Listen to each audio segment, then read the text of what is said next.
Hi YouTube, my name is Arch Parsons, and today I'd like to show you a couple of knockoff RF602 type radio triggers for a Canon T2i camera.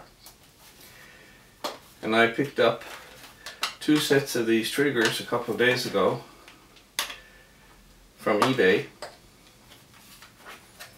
Let me figure out how to get them open here. And these are called Fotga RF2400 radio triggers, and I put together some video and pictures of these to show you how they worked out. This is the eBay listing. The price was a few dollars less when I ordered them.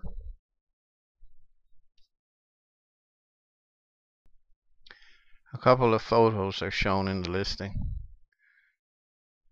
On one side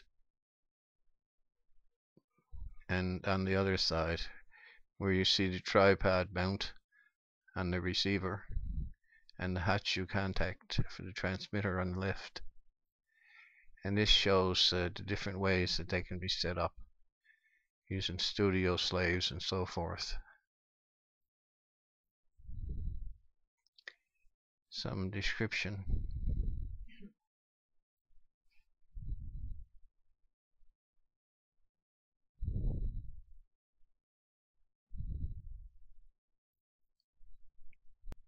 Different ways they can be used. Specifications and package contents.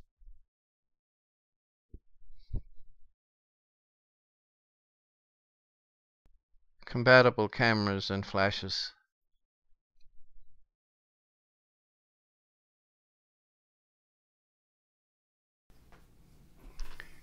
And here I am opening the package.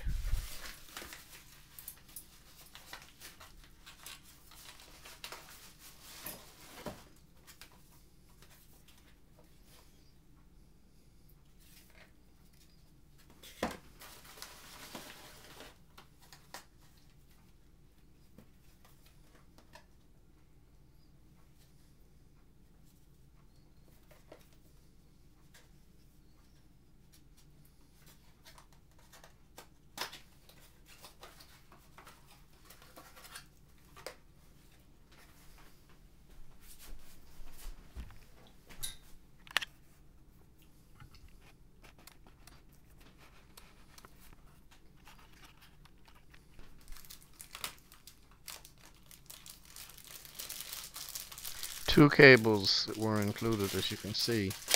One of them was a 3.5mm plug for strobes, and the other was 2.5mm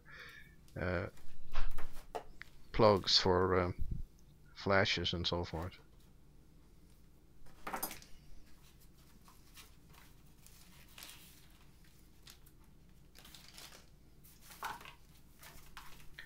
The CR2 and AAA batteries needed were included.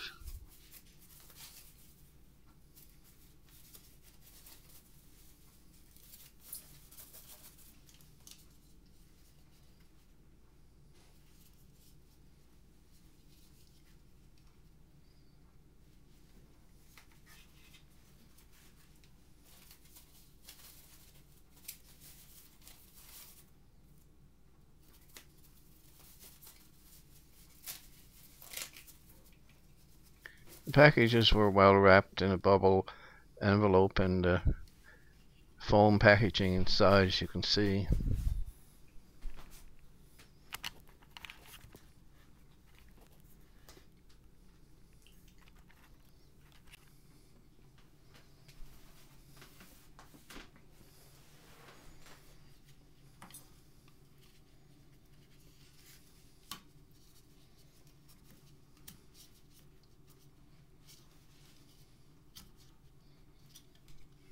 Some of the battery cover doors were really hard to open, especially on the receivers.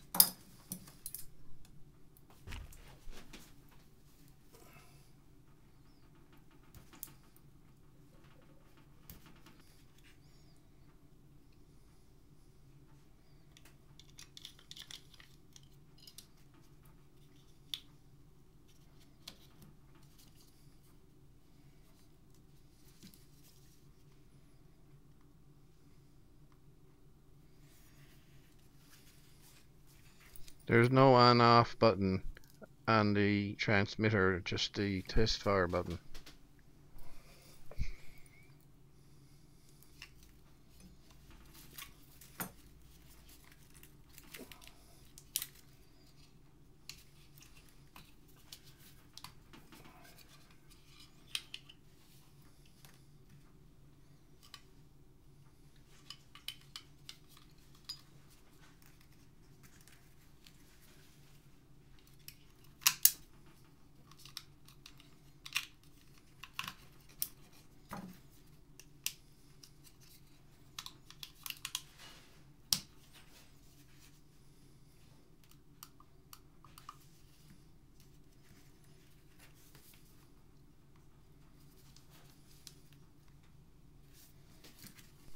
When you press the fire button halfway down or press the shutter button on the camera halfway, the light turns red, and then when you complete the press, it turns green.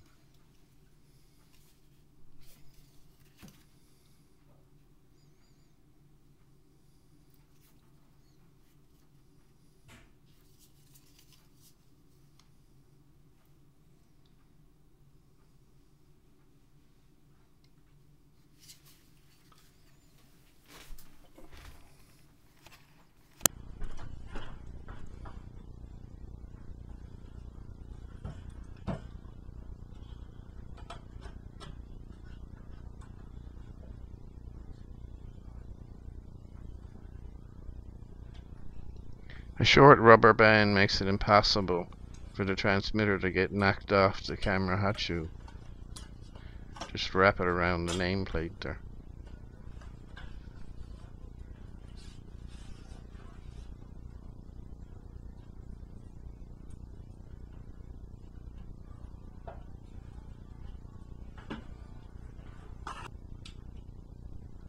You can see here where I'm having to turn the flash on first before I attach the receiver. There was problems with conductivity, which eventually I partially resolved by using some isopropyl alcohol to clean the contacts. Still, there's some problems with conductivity and connectivity.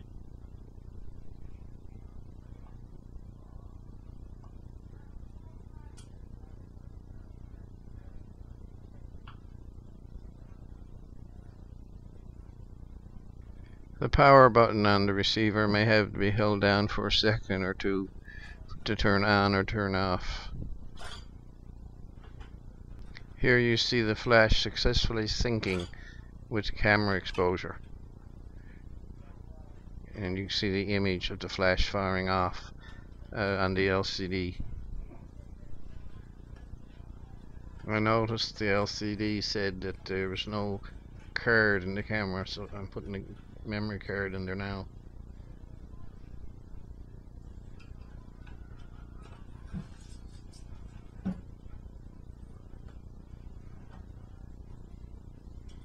You need 2 trigger sets in order to use the remote control and have the camera fire with a remote flash as well.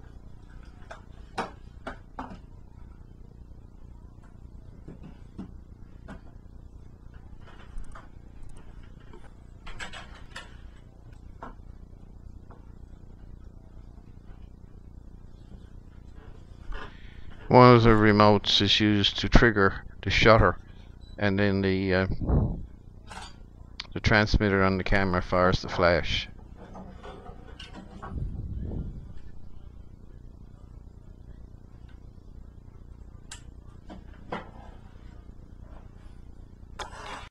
You see the flash syncing with the camera at a distance of 50 feet inside the house.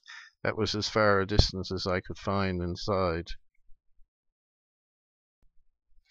Here you see it flashing at a distance of 100 feet on the street outside the house, and now at 200 feet. And finally, from the main road, looking down the street at a distance of 250 feet.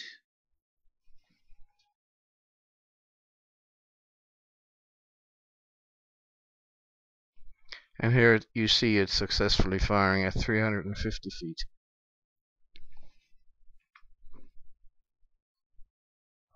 On a longer road, it did not fire at a distance of 650 feet.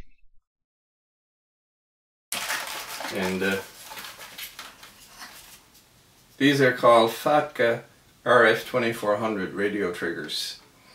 And I put together some video and pictures of these to show you how they worked out.